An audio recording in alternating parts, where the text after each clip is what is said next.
All right.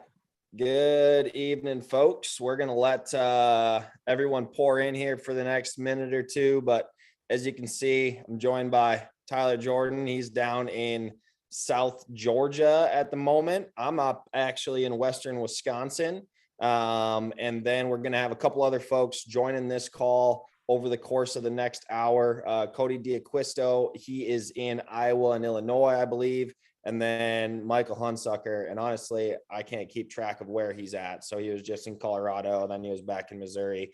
I'm not positive on where he'll be checking in from. But Tyler, what's happening in Georgia, man? Man, everything is it's kind of been good here, the last week. Actually tonight, my little brother Colton, I had to hurry home, shot his biggest deer ever tonight on our place in Georgia. So I think he's probably going to be like a mid-50s kind of buck. But I really wanted Dad's up there too. He was up there with us, and I was trying to get this deal on there with us, but just our reception and just service, I don't think is that good. So decided to come home and be a part of this for a little bit before I headed back up there. So pretty good evening. Well, appreciate you taking the time to hop in here and give folks a rut report on what's going on in your neck of the woods. And for everybody joining, the chat is a great place to, say, hey, I'm Bob from, Wisconsin. This is what I'm seeing. And then the Q&A, you guys both have options down, or you all have options down there at the bottom of your screen. If you have questions that you want addressed, throw them in the Q&A, and I'll do my best to facilitate those to each guest as they hop in here. So, yeah, with that, Tyler, let's kind of kick it off. And so whereabouts in Georgia are you at? Would you say, kind of give us a synopsis of what you'd expect over, the previous couple days and the next couple days versus what you're seeing, and kind of, your strategy and how your hunts have been going. Yeah. So I'll tell you, the last couple of days for anybody in this part of the country. So we're in South Georgia. If anybody's familiar with Auburn, Alabama, we're 45 minutes from Auburn, kind of right on the Alabama-Georgia line. That's where our place is here. And it's been one of the hottest stretches. Like this is probably, the longest warm stretch that we're going to have here in recent years that I can remember. Today it was 80 degrees. Tomorrow it's going to be 81, 82 degrees. So it's just unbearably hot. And then this morning it was 60 degrees when we got out there. But man, the deer, I mean, they've been reacting, pretty well, even, given the warm weather. I've had some people ask me, man, is this a good week to get out and go? To me, this is probably my favorite time because our buck to doe ratio, I feel like is a little bit out of whack. We have a lot of does.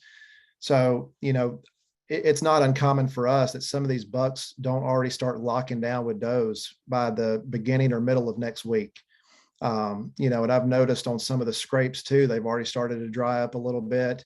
I feel like it's a little that calm before the storm, as they say. So, we're trying to hunt every morning and afternoon that we can. This afternoon's a prime example. That buck that Colton shot, he was the first deer in the field. So they're just kind of doing their thing right now. I can't explain it, but, when it's right, it's right. So, I think 2 days ago, I rattled a couple different times, had 2 young bucks come in, grunted this morning when I was with Brian. And, we had 2 bucks come barreling over the ridge, didn't even try to come downwind of us. One was probably a 4.5-year-old deer that I knew. The other one was probably 3.5 years old. I've never seen that deer before. So, that was in some hardwoods. There's acorns falling, red oaks, white oaks, where we're at. There's a ton of red oaks on this one ridge, but, kind of my strategy, especially these next couple of mornings, that we're going to bounce around. I don't really just sit on a place unless I feel like it's just a really hot area, but we're going to go back to where we were this morning. And then the very next day, we're going to change up and go to a completely different part of the farm. We went there this morning and around 11, 12 o'clock and found a lot of fresh signs, some scrapes, some rubs. So the wind's going to be good for that area. But I just don't like to spend a lot of time just in one location. I may hunt in and around a certain spot, but I try to bounce around as much as possible because these deer are just kind of everywhere right now. There's no really rhyme or reason, and they're really hard to pattern. So I try not to contaminate too many areas just with my scent, and just get to as much of our property as we can. What these deer were doing a week or 2 weeks ago, they've completely changed up and are doing something different now. So we're just going to keep moving. So, you mentioned the warm weather. I know there's a bunch of comments about the warm weather in there outside of, I did see somebody from Anchorage, Alaska is in here. I wish I had your 24 degrees. But with this warm weather that we're going to have, it sounds like you're going to have it for the next week up here in Wisconsin. Thankfully, it kind of wanes off for us tomorrow. But are you changing your strategy at all based on that weather? Not necessarily whether to go or not, because if you can be in a tree on November 4th, you better be in a tree. But are you hunting closer to water? Are you, going to be sitting water midday, hoping that a dog-tired buck is coming in? Kind of, is that going to affect your strategy the next few days? And if so, how? Yeah, that's a really good question. So actually, where we hunted this morning, where we're going in the morning, is actually up alongside of a creek. And I think it's a place, it's really thick cover. It's got a lot of good bedding. It's a place I've wanted to get to really all year. I haven't just pressed the issue. I've been kind of waiting until this time of year. So that's a big reason why we chose this location and it's why I don't really like going in and out of there so much, and why I try to change up, and not sit on this place for 4 to 5 days or even a week. I just feel like, we blew a couple deer getting in there this morning. But it's a really good bedding area. And it's a place that, when those deer walk by us, I mean, they have good bedding, within 100 yards of kind of where the stand is. And then we're probably 80 yards from the creek. So that was all, kind of strategic. If the weather was a little bit cooler, I probably wouldn't press in so much. But just given the conditions that we have right now, and it's really is, there's a lot of trails and some rubs and scrapes in there that are kind of fresh. So that's kind of my strategy here, at least for these couple of days until we get some colder weather. But it looks like we're not really going to have that until next Friday or Saturday. So it's going to be a long stretch of 80 degrees and warmer. Jeez. Yeah, that's brutal when it's that hot. I know up here in Wisconsin, I've been hunting here the last couple days, and we've had highs in the low 70s. And shoot, I think when I walked out the door this morning, it was already in the mid 50s in the dark. But regardless, I saw 2 mature bucks this morning, actually grunted one in that came running to 9 yards with his tongue out. Looked like he'd been running. Unfortunately, couldn't get a shot, was just thick. Kind of like you, I was hunting a creek bottom, just in some thick cover. And then this afternoon, I actually sat water, and I probably saw a dozen deer within bow range. And I think 8 of them drank from my little pond I was sitting over. So I would definitely encourage folks to, find some moisture. Deer can go a couple days without food, particularly bucks this time of year. They can't go without water. Y'all have a bunch of acorns up there too? Yeah, fair amount of acorns. I definitely have not seen the crop on the ground that I had seen in past years. And unfortunately, I'm just here for a 10-day stint. So I know it was pretty dry this summer, so I'm guessing that has had some effect on it. But over the next couple days, this is a time I love to break out rattle and antlers, grunt tubes. How aggressive are you getting? And kind of, do you have a go-to sequence, or when you're feeling bored, you clang them together? Yeah, I kind of, Brian, who is a producer of Road Trips, he kind of, makes fun of me because I'll get bored every 5 or 10 minutes, and, sometimes a little bit longer, and I'll get on them pretty good. But man, like, this is the time to do it. I feel like you have really a short window to maximize on these kind of opportunities, because, the next 5 to 7, maybe 10 days, I feel like is the best it's going to get, at least for our part of the country, and rattling and grunting. I feel like 3 or 4 times we did it today, it worked 50% of the time. We had deer come in and check us out. So, now's a good time to try it. Yeah.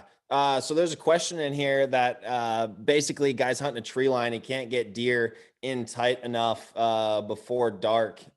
definitely throw some calls out, particularly, like if you're, sounds like he's a meat hunter, but a fawn bleat, sometimes this time of year is very attractive. And where I'm going with this is, Tyler, have you ever used a decoy?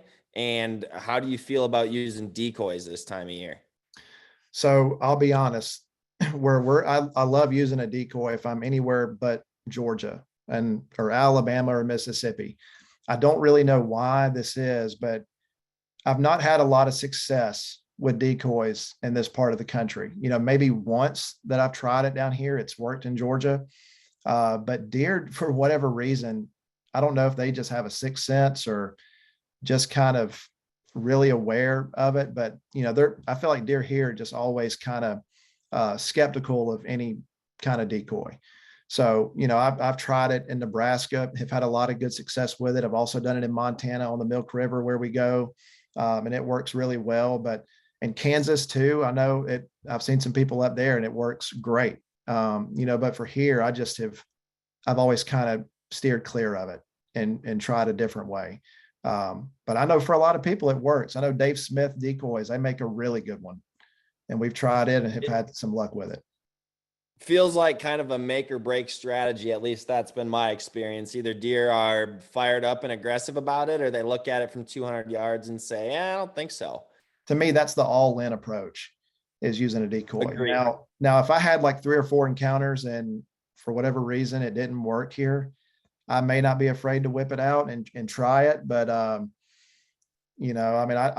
do know it works, but you just got to be it's got to be the right scenario and situation. Yeah. So Paul sends in a question here. Lots of mature buck movement during afternoon time frame, like 11 in the morning to 2 p.m. So I personally like that's the time to kill a mature buck in the rut a lot of times, because they're scent checking. Is that a time when you really try to stay in the stand to pull those all day sits this time of year? What's your midday look like? And do you have any opinions on it with the full moon coming? Yeah, I don't really pay a whole lot of attention to the moon, just to answer that part, especially this time of year. I do earlier and later in the season, but right now I feel like it's all kind of out the window. But when this weather, it's hard to sit out there all day when it's 81 degrees. And I know everywhere in the country, it's a little bit warm, but there's a lot of days, probably starting next weekend, that I'll sit all day. I will definitely sit all day.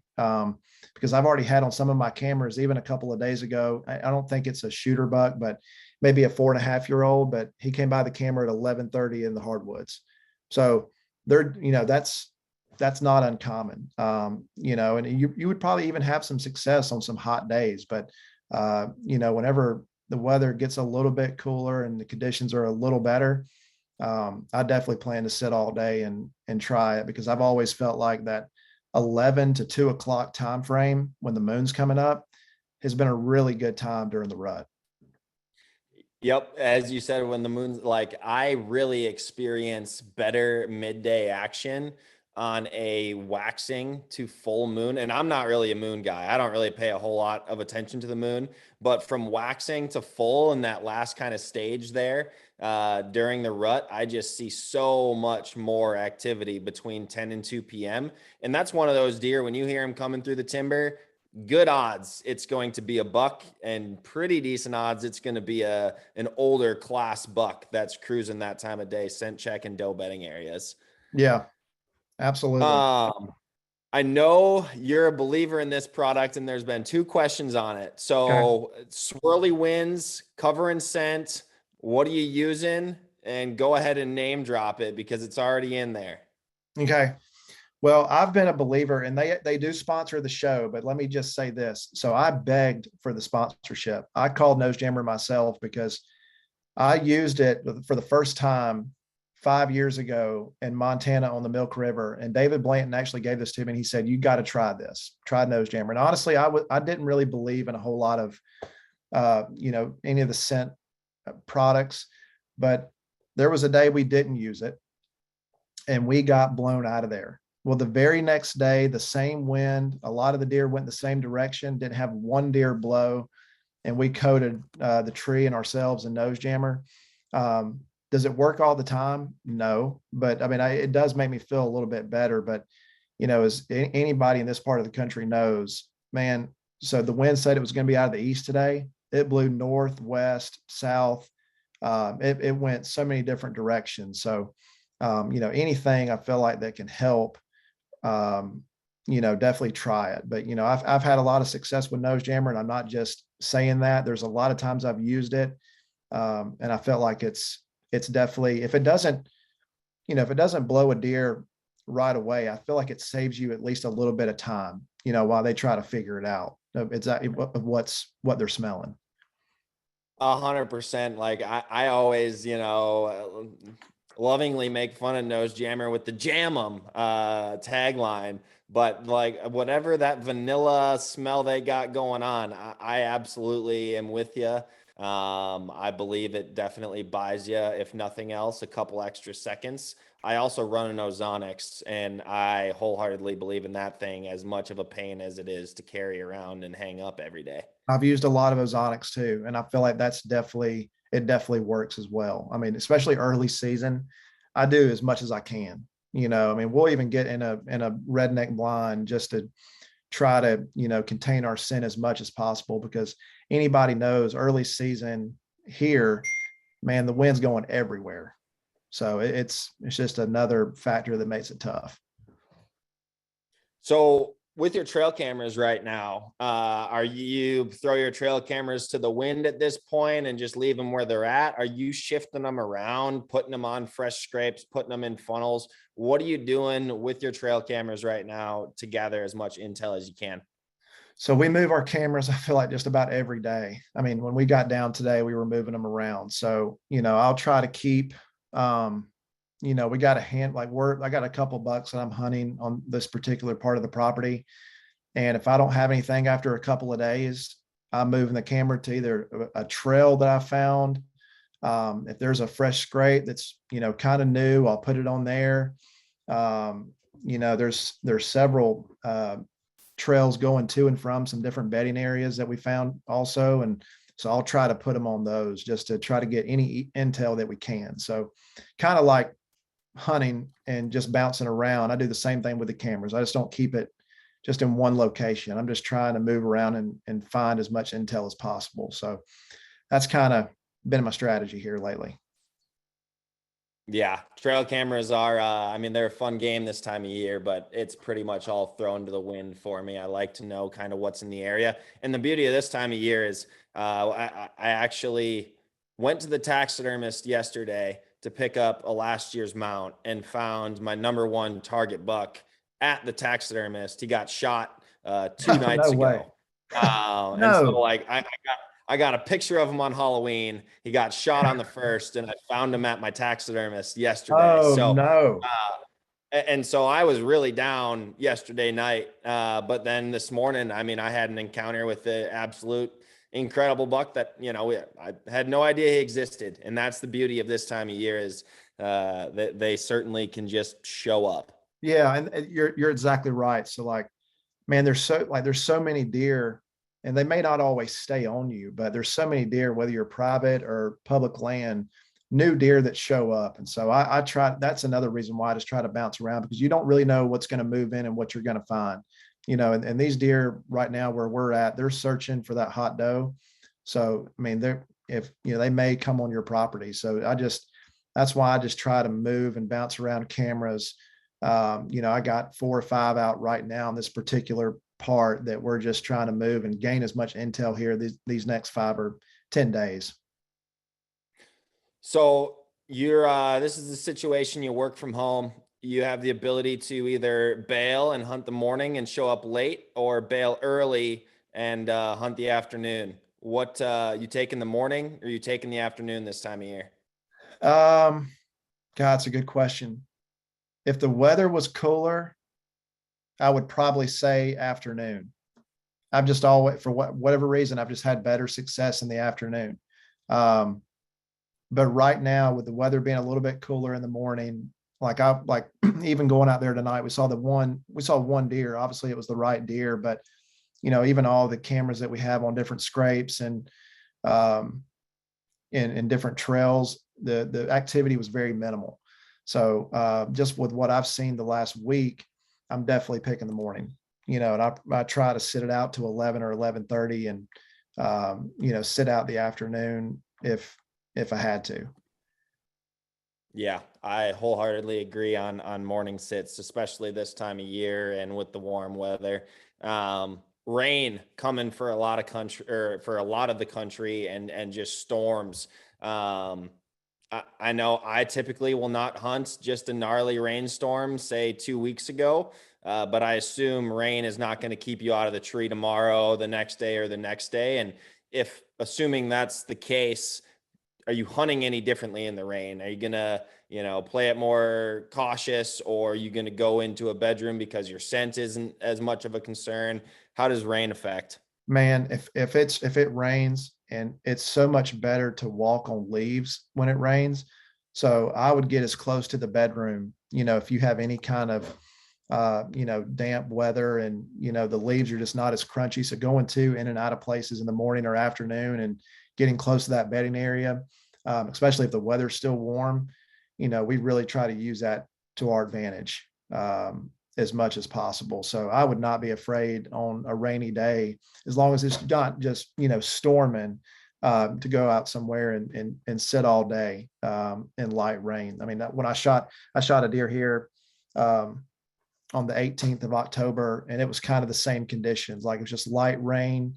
And that can always just kind of flip their switch.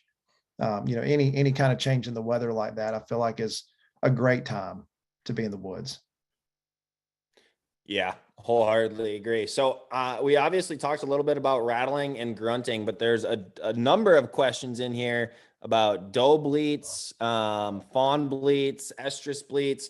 Have you messed with some of that stuff much? Because I personally have not. I personally haven't. I personally have not. No, I've always this time of year just grunted or done some rattling sequences, but I've never experimented with any kind of doe bleats or anything. So somebody give me some advice. Yeah. I'm right in the same boat on that one. And so folks, Cody D'Acquisto just joined. So Tyler, I know you have an incredible buck to go celebrate with your little brother. So really appreciate you hopping on here, giving the report from what's going on in Southern Georgia. Best of luck the next few days here as you get into the woods yourself. Go stick one. I appreciate it. Thanks everybody for tuning in, and good luck the rest of the season. Good luck, Tyler. See y'all. Cody, how are you, man? I'm hanging in there, man. I'm taking some hard hits, but I'm hanging in there. Now, are you posted up in the D'Acquisto mobile rig right now? Is that the van you're in? I am. Yep. And I'm on the road. And where is the mobile rig parked at right now? Where you been hunting? Give us the 411 on the last couple days for you. Last couple days I've been in central Illinois. I was hunting Iowa for a few days, but I've been focusing on Illinois for quite some time, but just got back at it about 3 days ago. Okay.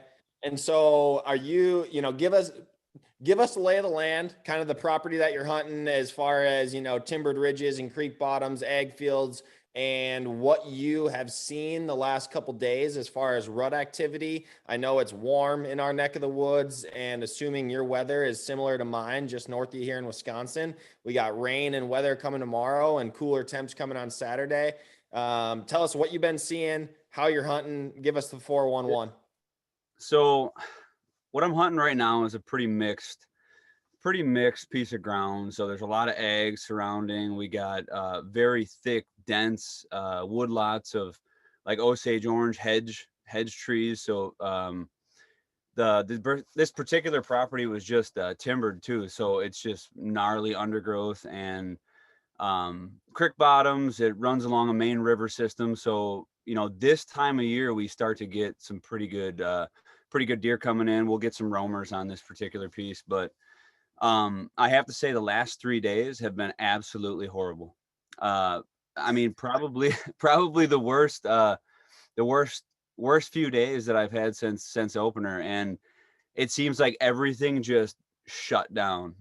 Activity wise, like not a lot of deer moving in the mornings or the evenings. I mean, obviously this heat's got something to do with it, but man, I can't really put my finger on it. I seen a little bit of nudging around by some middle class bucks, nothing real big.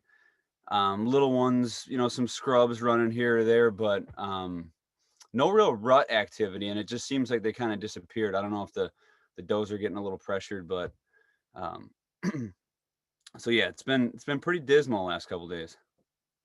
Interesting. And so I know you're obviously a mobile guy coming from the D'Acquisto family and the whole lone wolf setup. So I assume you are doing a lot of hanging hunts, looking for the hottest sign you can find this time of year. You just said it's been tough recently, but kind of what's your go-to play these first few days of November as far as what kind of sign are you interested in and immediately hanging over? How aggressive are you getting going into bedrooms? What kind of calling are you doing? Kind of break that down just historically with these first 5 days of November. How are you approaching them?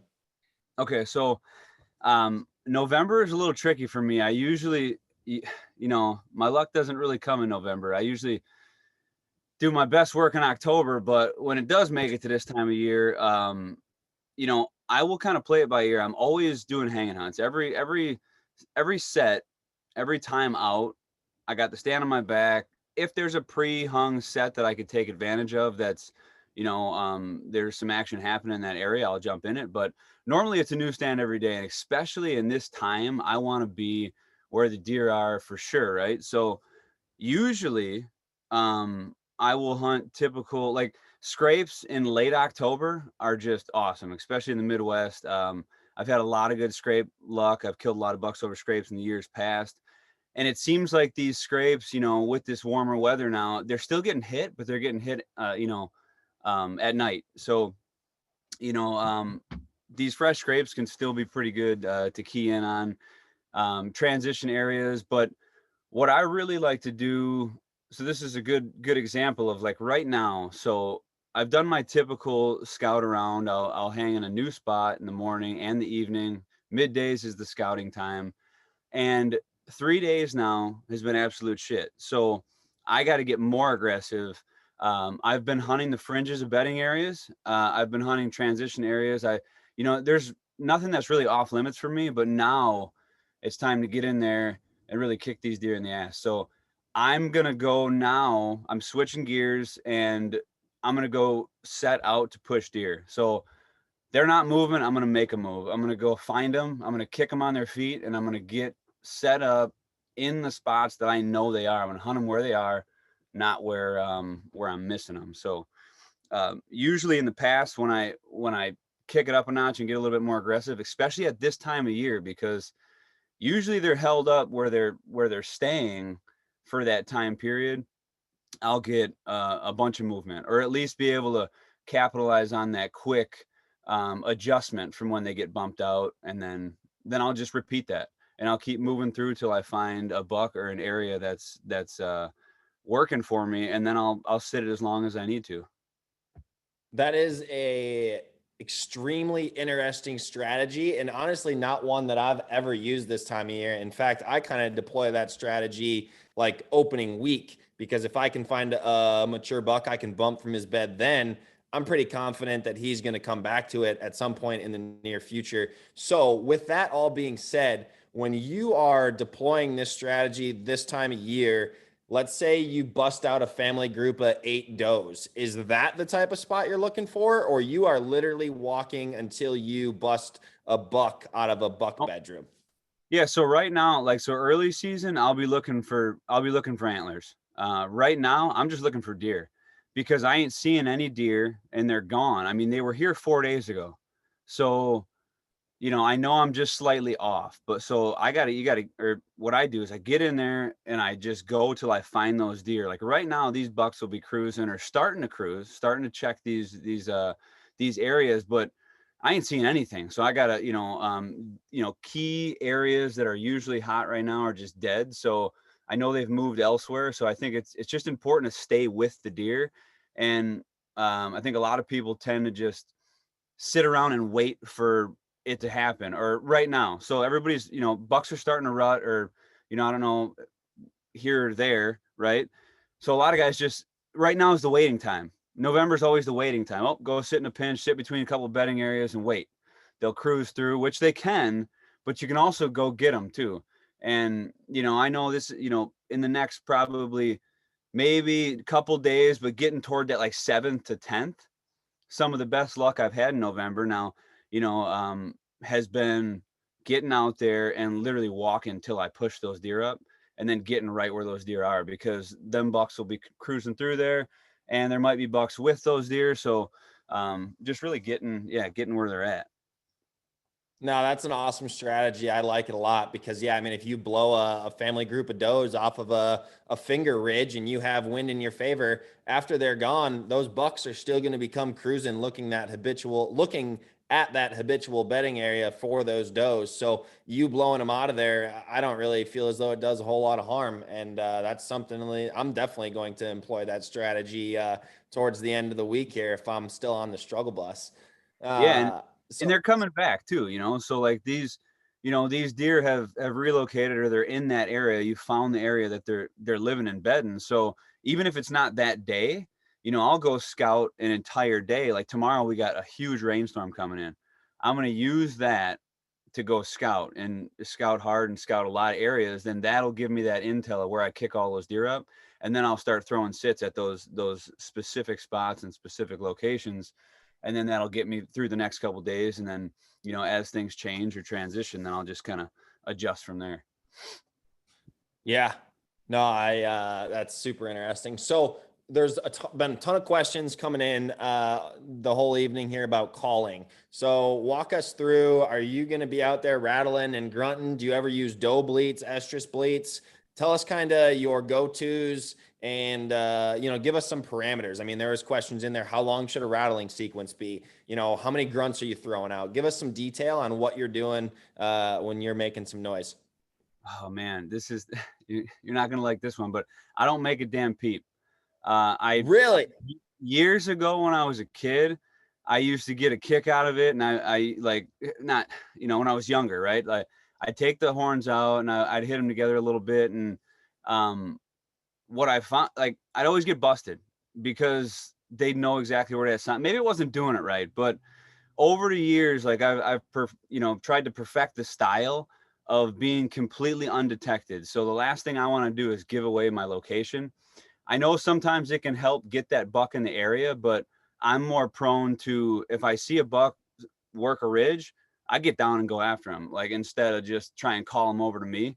So, I mean, sometimes it works, sometimes it doesn't, but every time I've ever tried to rattle or grunt, it has not ended up well for me. So I completely, my mission is to be as sneaky as I can. I sneak in there and, I hear all the time. So I'd like to hear some of the answers to the other guys too, because I just never messed around with it. Well, yeah, and I got a lot of deer hunting yet to do, and before I'm any expert, but so my grunt sequence I grunted in that mature buck this morning. I know I sent you pictures, Cody, Yeah. but I was just blind grunting, and so this is kind of funny where I picked up this grunt sequence from.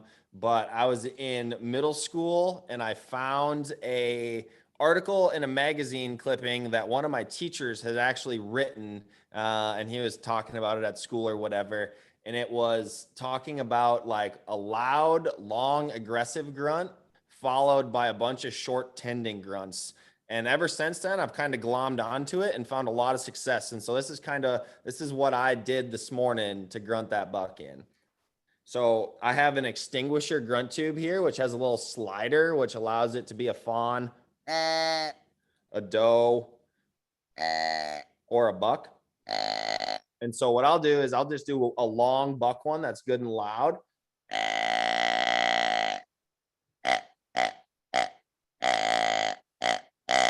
And I'll just do a bunch of those short little grunts, because oftentimes when I see bucks chasing does, that's what they're doing. They're just doing, Yeah.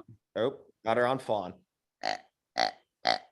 just short, soft grunts. And so that's, I don't know, it worked for me this morning. It's worked in the past, but I too am interested to see other people's takes.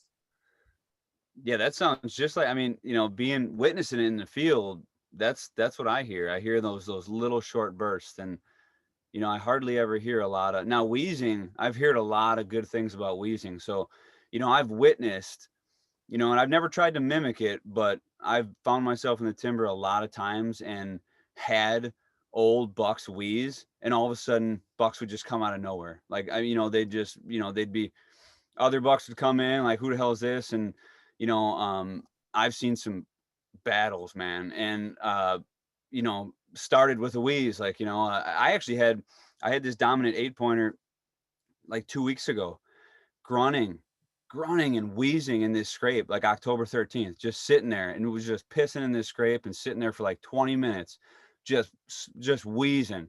And a couple bucks skirted around, and this was a couple weeks ago, skirted around, looked, and didn't want anything to do with it, and kind of trailed off. But I know the wheeze is powerful, especially if you get something dominant here, And that's one that I very rarely deploy just because I don't have a snort wheeze. And I guess I lack the confidence to just let one rip with my mouth. But maybe we'll do some YouTube University here after this and figure it out.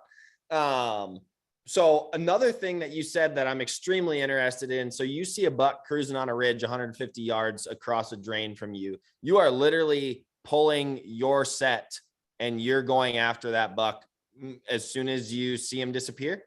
Exactly. So, I mean, like over the years, and this is just one of those kind of, it's something that I've adopted. I just don't, I don't even think about it. So the reason I go light and fast is so I can do things like that. Sometimes it works out, sometimes you miss it. I mean, you want to be in a good spot, but usually that buck is running that ridge, like that's the trail right now. If you're sitting in your stand and you're passing up bucks and you got deer running right in front of you, and then one skirts you, you can use your judgment to think, okay, maybe I'm in the right spot, maybe that one just got away from me. But odds are, if that slammer runs that ridge or that one you want to shoot, odds are he ain't coming back through where you are. If he does come back through, he's going to come back through where he ran. So it's a prime example. Last year, I was sitting on an ag field right on the river, and this field's probably maybe 500 yards. It's a big, huge field, but there's like 3 adjacent fingers to the field. I'm in the main block of timber, and I'm sitting there, and I see this just tank cruising the edge, and he popped off the river, and he's coming down this entire hedgerow, and he's jetting into the main timber. And dude, I don't even think, without even thinking, I was down. I was running across the field, literally running full speed, got into that hedgerow, set up as quick as I could. And actually 10 minutes later had a good one come through that I should have shot. But I was like, no, that big one could be coming back through here. That big deer ended up coming straight back down that ridge. And I never got this deer shot, but so he came straight back down the ridge, down the finger, and skirted right by me. But had I never even put myself in that opportunity, I would have, for one, never been able to shoot the secondary buck. Never would have been close enough to him. And like I said, I still didn't get him shot. It's one of those things where, like happened to you this morning, how the hell they get away from you? I don't know. I mean, but they do it all the time. They're wizards, But yes, so I just get in the habit of, like, if I see it, I go to it, and then, and I just keep bouncing around. And November is the time for me where, like, I can't sit all day. It's physically impossible. I'm too impatient. I'm like jittery. So I'm sitting 2 hours, I'm getting down, I'm moving, I'm popping up, sitting 2 hours, getting down, moving, popping up. So I'll be all over the place. And so with that, so one thing I do, I'm definitely not quite that aggressive, but oftentimes, particularly if I start the morning on an edge or somewhere where I can see a little bit more, I'll move into the timber at, say 9:30, 10 o'clock, particularly once the time changes, then I'll maybe even move earlier here in a week. But when you're doing that, are you strategically moving to different areas at different times of day? Like, really sitting somewhere where that has more visibility in the morning, then moving to the afternoon. And like, have you ever thought when you are moving through the leaves that pretty much immediately upon when you get set up, something comes in because it thought you were a deer walking? Yeah. So there's been, I mean, tons of times that I've ran into deer moving, and I'm just never one to like walk around with my bow ready to shoot things. So deer would run into me, I'd bust them out. It happens all the time, but like it's chaos at this time of year or coming up. So what I like to do is I will focus deep in the timber on the morning. On that transition to bedding, right outside of bedding, sit that till about, maybe 9-ish or 8:30. Like just get that prime time movement, that 7:30. Most of the deer, I'd say probably 80% of the deer that I have on the wall have been shot at 7:30, in that 7:30 range. And then even in November, like that, it's that prime transition time, right? Then I bump down and I'll get right outside of bedding or in bedding for that whole late morning to midday. And then I'll move somewhere else, like to where maybe I can get some visibility in the timber, see a lot of areas, depending on where I'm at, what state I'm in. And then toward the evening, I'll get in that open, closer to food type situation. And I'll just kind of repeat that. Now, if I'm having action in one spot, I won't move, but as soon as it goes dead, I'm just down and out. Yep. All right. So we got the acclaimed rutting moon coming up here on November 8th when it's going to be full. So right now, we're in a waxing stage, getting fuller. Do you pay attention to the moon at all? Are you a buyer of, more late morning movement with a full moon coming into a full moon? Does that affect what you're doing in any way, shape, or form? I've done a lot of, I do believe the moon has effect on the feeding pattern and all that, but I just think that the breeding and what's going on now and the temperament of these bucks and just what they're doing it overpowers that, if you will. I mean, like does are still going to follow that stuff. And we all know that the breeding is like, that's like circadian rhythm or whatever the hell that is. But so that's always like timed out right. But so, you take the moon, for instance, if you're watching a moon guide, it's always you can always find similarities of when it works or when it's right. But then when it's not, it's like, oh, so long story short, I don't let that dictate really anything I do. I'll keep that in mind, when you get those prime moon times that line up with your dawn and dusk. Obviously those are going to be your better movements in those more popular areas. But if you really look at it, there's always a hot movement. You just have to be in a different area. And most people want to focus on the field edges and out in food and not way back in the thick shit. So, they're focusing on a lot of those better moon times. Both the deer, or the one that I hit this year, now this isn't November, but was on the shittiest moon you could have, and it was on a food source at prime time, and it would have told you different. But I think right now with these bucks getting squirrely and getting ready for the rut, like I don't really think it matters. I think you just got to be where the deer are. You got to hunt the areas right, get the wind right, and just keep moving. Heck yeah. Sweet. Mike, welcome to the Rut Report chat. Cody, appreciate you hopping in here. Hope like heck your stint in Illinois gets better and some deer activity starts. But yeah, man, thanks for giving a report on what's going on in Illinois. Good luck out there. Good talking to you, brother. Bye. See you, Cody. Mr. Huntsucker, what do we know, man? Where are you at these days? And what's the hunting been like? What's up, man? How are you? I'm good. Doing well. I'm in the home state of Missouri, back home. Got back from Colorado, 5 or 6 days ago.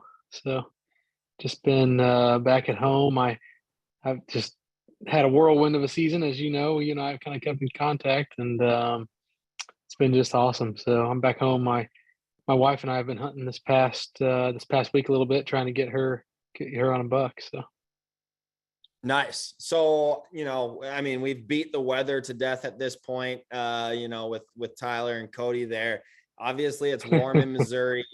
What has the activity been like when you've been in the woods here these last couple of days? And with this, rain and storm coming, what are you forecasting for the next couple of days, and kind of what's your strategy? yeah, man, it's been tough.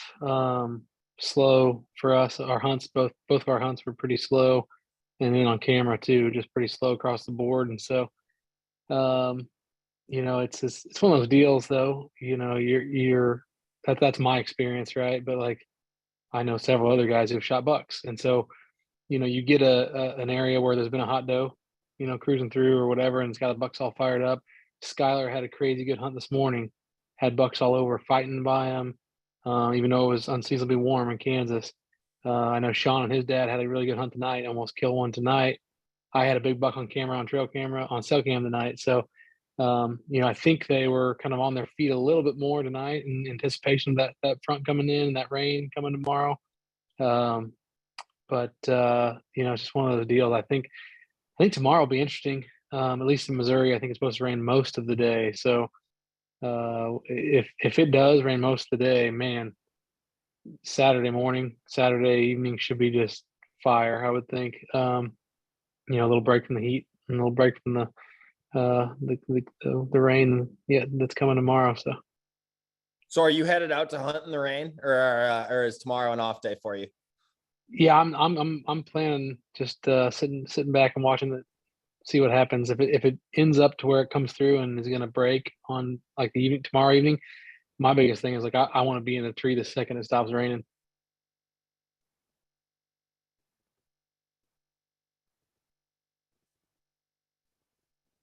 Sure. Yeah, no, that makes sense. There is a ton of questions around calling and decoys, coming in. And I know that you have done a whole lot with both of them. So can you talk about your rattle, your grunt sequences, if you ever use like doe bleats or doe estrus bleats, and kind of how often you're doing them? And walk through some different scenarios. I mean, are you more likely to blind rattle or rattle at a buck in sight?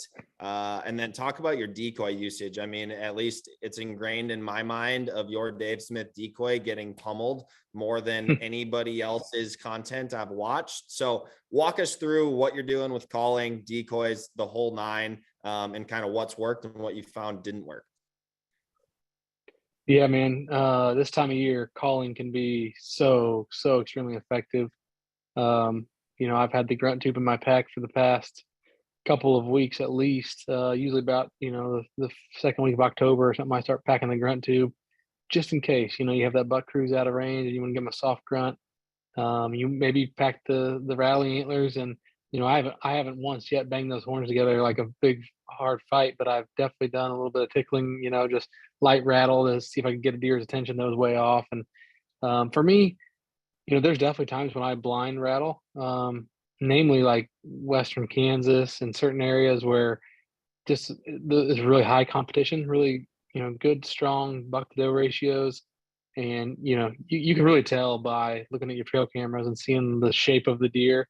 If you got a bunch of busted bucks, that means, more than likely you got a pretty highly competitive rut scenario, and rattling is going to be more effective in those scenarios. And so I'm a huge fan of calling. I don't like blind calling in like thick timber areas or tight areas where deer are likely to potentially be downwind, because the first thing you do if you call a deer and they're going to circle downwind. And so, it's always more effective like in Western Kansas, like wide open where you can kind of see, deer aren't going to sneak in behind you, or, in Missouri or other places, like when I do see a deer and he's not coming to you, it's like, all right, like let's try the rattle. Let's see how he responds. And as with anything with calling, in general, it's everything's situational, right? And it depends on the mood of the deer. But I think judging, like keeping an eye on that deer, and the second you see him actually hear the call judging his body language, seeing if he's interested, seeing if he's liking it, if he doesn't like it, and then adjusting your calling from there. And so, the more deer you call to, the more you call in, the more you see and you understand their behavior a little bit better, and you kind of learn and go from there. But yeah, calling's huge. I actually killed the buck I killed in Colorado. Would not have killed him had I not had a grunt tube with me. He was just cruising. I say cruising. He wasn't really even cruising. He was just like meandering through the woods, and was definitely heading away from us, or kind of catty corner to us, and was getting to the point where I was like, yeah, he's not coming. And so I hit him with a grunt, and he like turned his head and just beelined right to us. So, sometimes it works, sometimes it doesn't. But it can be a really deadly tactic in the right situation. Heck yeah. And so hunting with Sean last week, you guys are so dialed in with your properties and hunting specific deer. Typically you guys hunt pretty cautiously, ensuring that your access is good with wind, perfect with wind, and, kind of foregoing some sits if they're questionable. Does that change this time of year? Are you going to get more aggressive on your properties and really move into, tight to bedding areas, or, does your strategy change these next few days? And if so, how?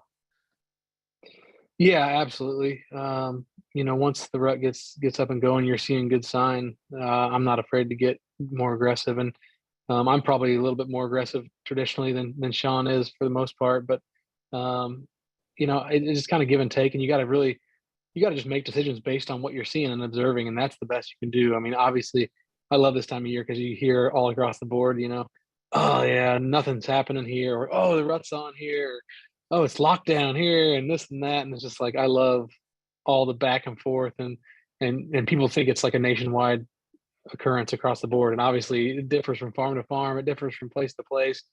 You can just see it on, by looking at trail cameras. Like one trail camera might be hot and there might be a bunch of movement. Another trail camera on the other side of the farm might be dead. And so I really enjoy that whole aspect of it. But definitely now is a time to where you can get away with more. You can be more aggressive.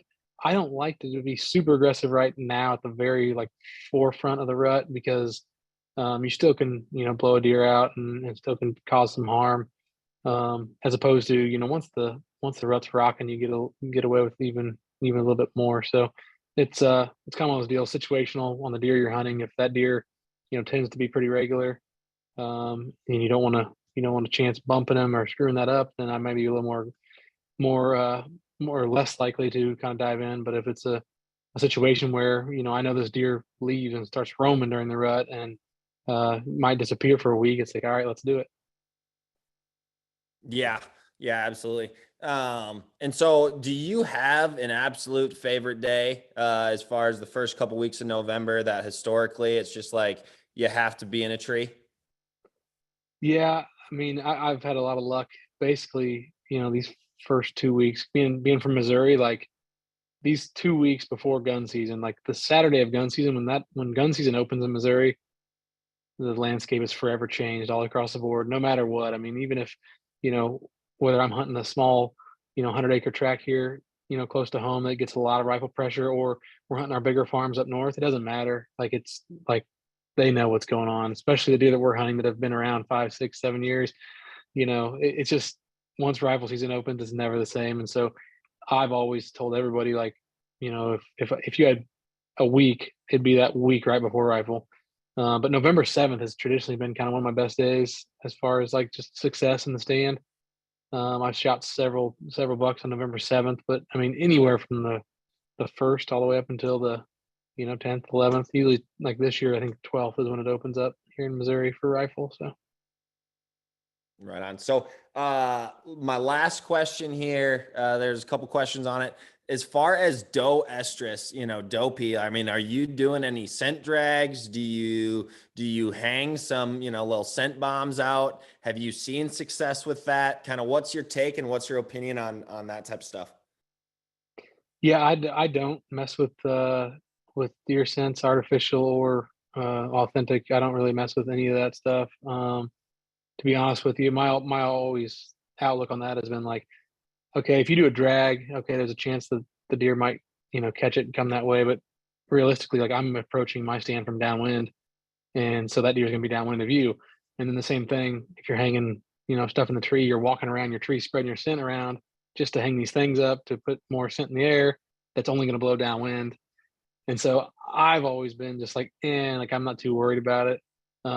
The one scenario I do use, and I didn't even answer your question really much about the decoy yet, sorry. But is the decoy situation.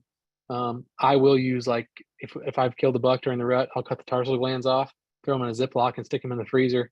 And then I'll take that out with me and put that on the decoy, because that's one thing that I have seen. Like, it seems like deer, they always approach the decoy coming on the downwind side of it. And I use scent elimination on the decoy, so you want it as scent free as possible, obviously. But I've seen deer get downwind of it and almost be like, what? Like, what? This deer doesn't stink. Like, this deer should be smelling like he's been peeing all over his tarsals for the past 3 weeks. Like, this deer doesn't smell. And so I've seen that happen. And so, like, I think that just that second, click with a deer with having the scent and the visual sign, both, it really just locks them into the decoy, and can be effective that way. So that's really the to the largest extent that I use the scent side of things. Awesome. Well, Mike, really appreciate you hopping on here. That is what we got going on this week for our rut report. So appreciate everyone tuning in. Good luck getting the wife on a deer over the next couple of days here, Mike. I'm sure we'll be in touch, and good luck to all of you out there as you head to the woods this week. Shoot straight. Yeah, man. Thanks for having me, and thanks for rescheduling it to a appropriate time during the rut. All right. See you, everyone. See y'all.